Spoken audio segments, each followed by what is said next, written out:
Hello! Ang inyo po bang mga amulet ay nahulog, nalaglag, nasira, or ang inyo pong mga gamit na paparating pa lang ay ito po ay nabiyak?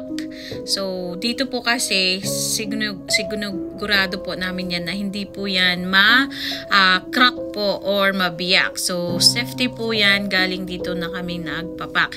Ano ba ang mga ibig sabihin kung yan po ay nangyayari bago po dumating ang inyong gamit? So, what does it mean kung ang iyong gamit ay nababasag? So, yung pagdating po sa inyo. Alam niyo po ba, it's a good sign po in a way po na kayo po ay nilalayo sa malas or sa kahit anumang problema.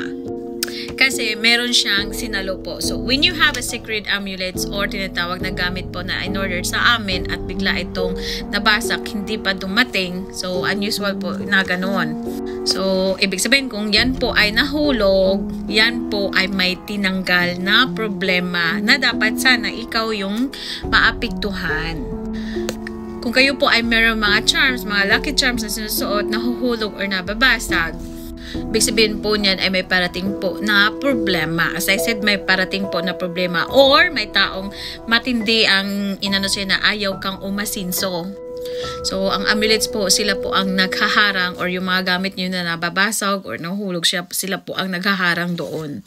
So, yun po ang mga ibig sabihin. So, instead of ikaw yung maapektuhan, yung gamit mo po ang sumalo sa kamalasan, sa problema, at lalong-lalo na yung mga ill wishes sa ibang tao na ayaw kang umasinso. Yun po ang mga dahilan.